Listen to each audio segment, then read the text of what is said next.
Welcome to the Engineering, Emotions, and Energy Podcast, where you can relax, recharge, and reconnect. And now, your host, Justin Wink. Today, I'm talking about minimizing the suffering of loss. We'll be talking about getting yourself a brand new strategy. Because a lot of times, it sucks to lose anything. What makes it even worse is if we don't even know if we'll ever or how we'll ever be able to amend what has gone missing. So today, I'm going to be talking about that. And this topic comes because over the last few weeks, I had an opportunity to attend a really cool class that a buddy of mine invited me to, where the topic had to do with mourning, all through the lens of something called nonviolent communication, or NVC. And some of you may know about this, others don't, but a lot of it is really the purposes for negotiating in challenging situations, diplomatic relations. Think Israel and Palestine, that type of stuff, where there can be a lot of heated discussions. But it also can be very useful in very simple things, like two people trying to figure out how to best put the dishes away. Really, what it does is instead of it starting with attacking, which how most of our standard American dialogue way of talking, the sad way, is usually very much like, you did this to me. Just think of a lot of things that you say when maybe you're not happy with somebody. It's like, you made me upset when you said that you weren't going to do what I wanted you to.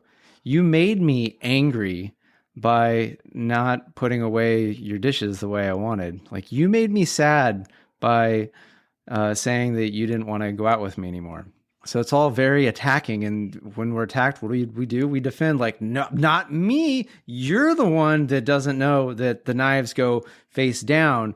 What are you doing putting them face up? And it's just I'm getting stabbed and things like that. So it immediately sets up for a conflict.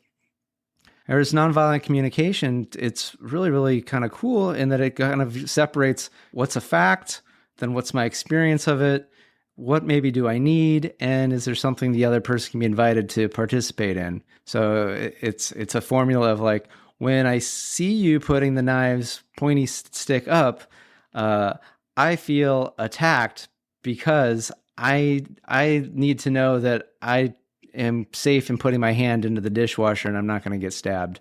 Would you please put them face down? It gets easier with a lot of practice. But it's basically just, hey, I'm going to say that when I notice something, that I end up having a reaction, a feeling, and all the feelings usually come from a need that we're usually not needing. Anger comes from a need not being met, but so does sadness, which we usually associate with a loss. So sometimes, depending on where we're at in any sort of loss, we might go from anger to sadness, maybe some other feelings. And there's a whole variety of feelings. I grew up with only two feelings. Things were either fine or they made me angry, because that's what I learned from my dad, because those are the feelings that I saw him have.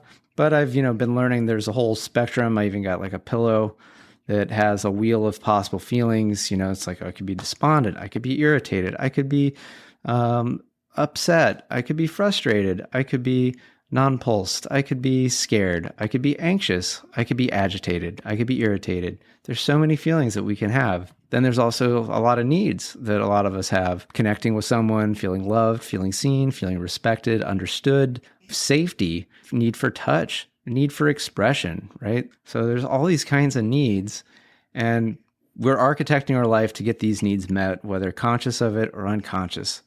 And then an external event often happens, and now a need is not getting met. For me, recently had a relationship that has transitioned.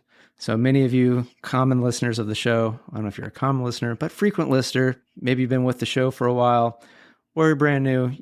I got divorced. The divorce actually took a while to get finalized, only finalized within less than about 2 months ago, actually. Yeah, about 2 months ago. But was, officially separated about a year ago. And I ended up getting into a relationship with another woman. Really, really good.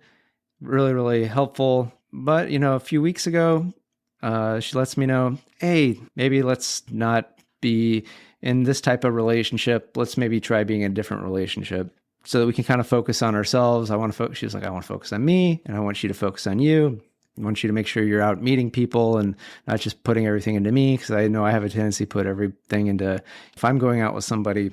And, on one level, it makes a whole lot of sense. But then there's another part where it's like, I feel so hurt. I feel so sad. I feel so much loss. And then it's like, and then there's also the loss of the marriage.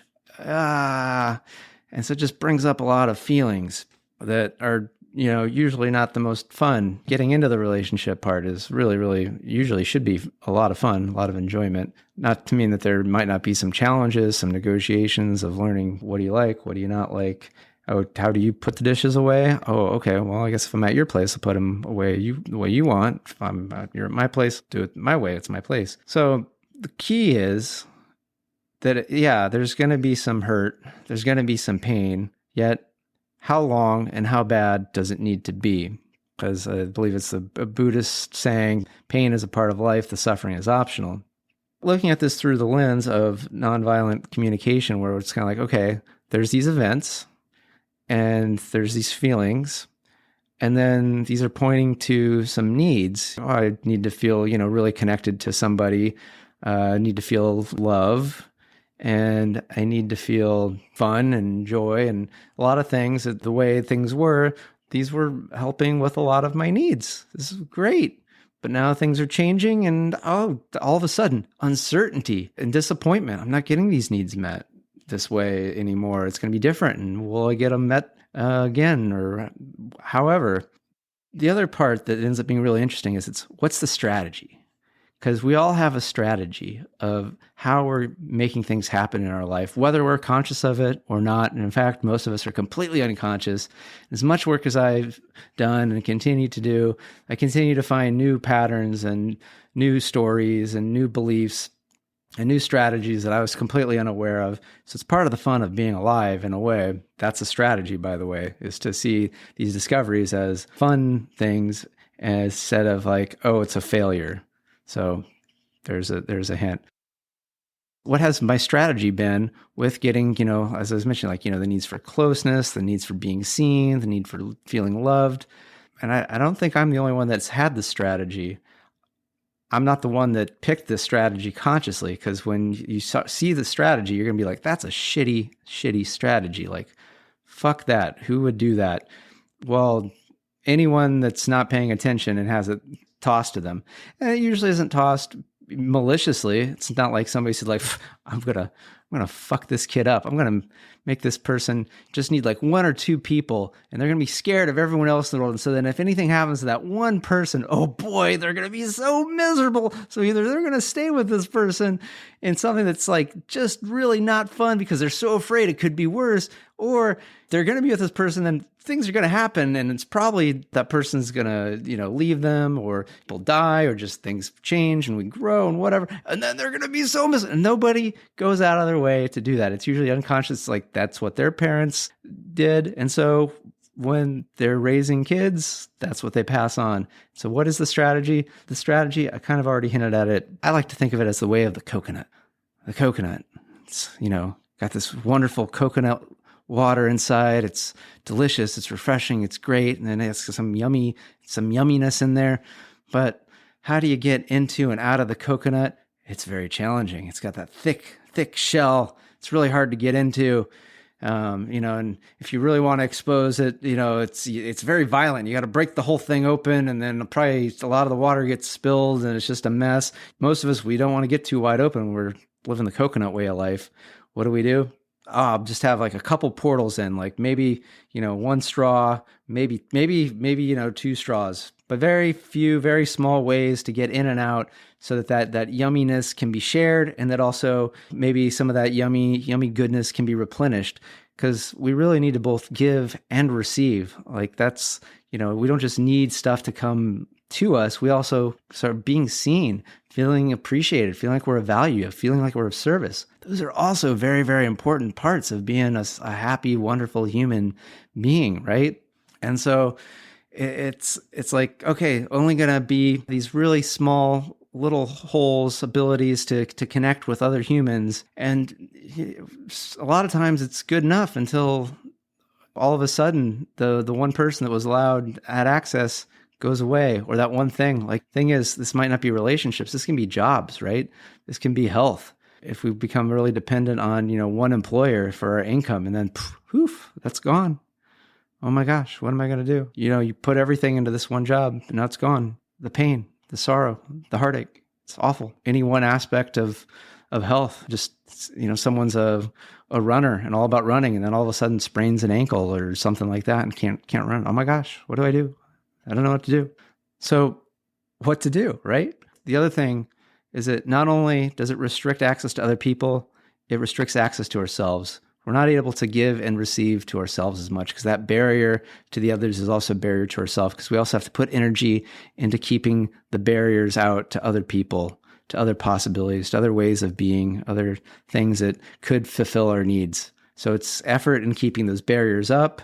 And then we're also limited by what nourishment can come in and out. The other strategy is, it's kind of radical, it's kind of wild, I like to think of it as be more like a strawberry.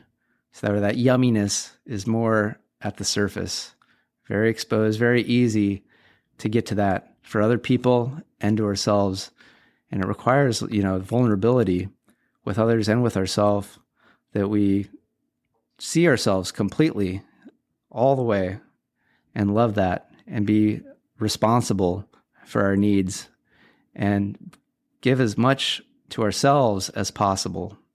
Be the one that is giving that goodness as much as we can, but then also recognizing that there's lots of ways to get that as well from other people and other things. Like, there's a lot of nourishment from nature, and there's lots of ways to earn income other than just a single paycheck when we open our eyes. There's lots of ways to use our bodies in healthy ways besides maybe just running. There's ways to dance, right? There's all sorts of ways.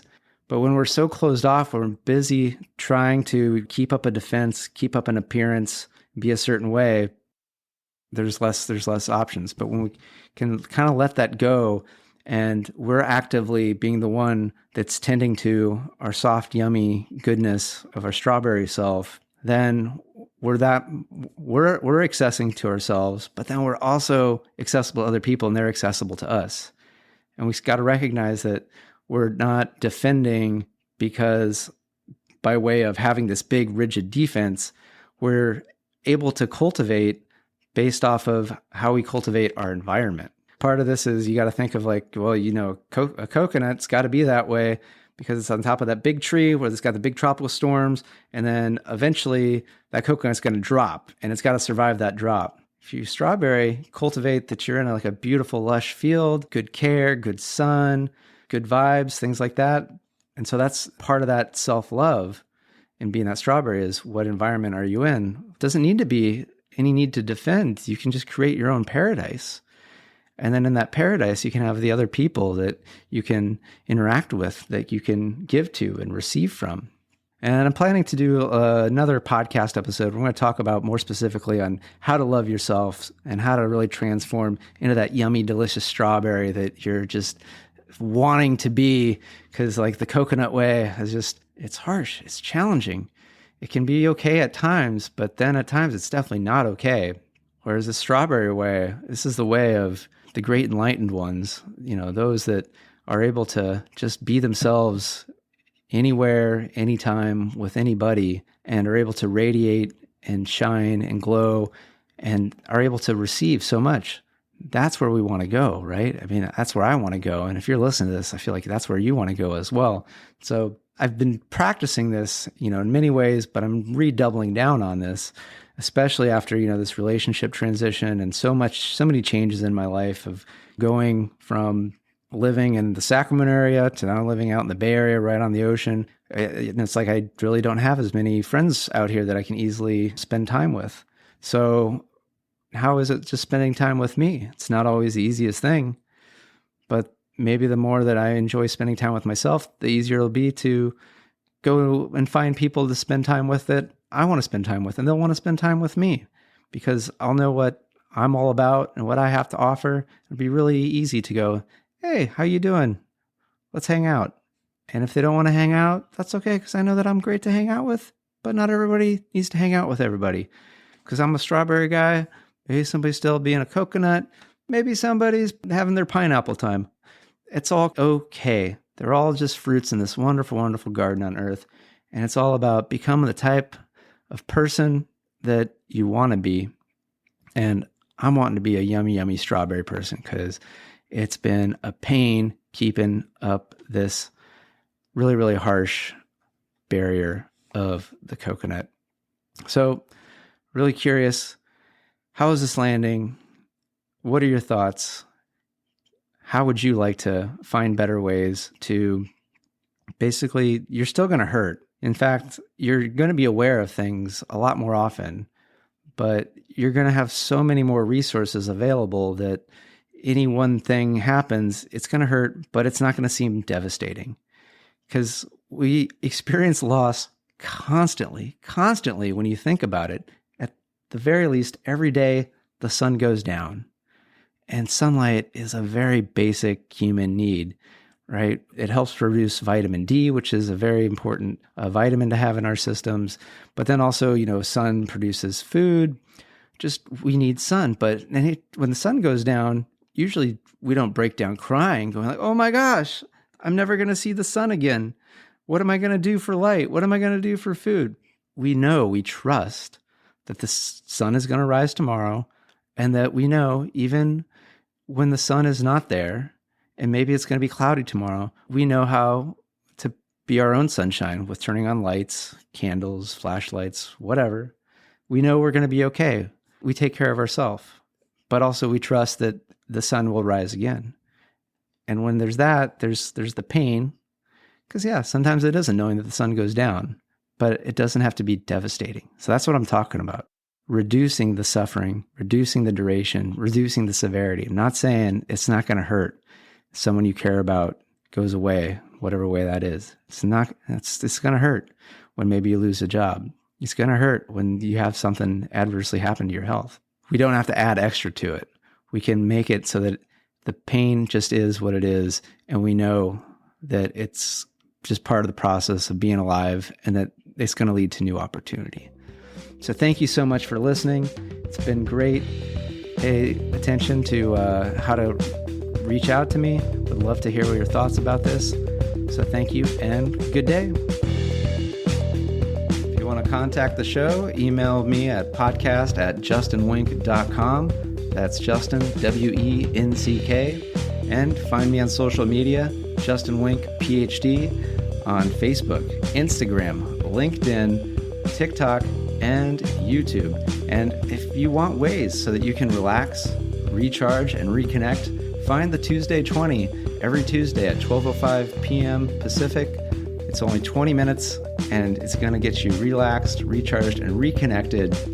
It's on YouTube, and it's on Facebook. So looking forward to seeing you there.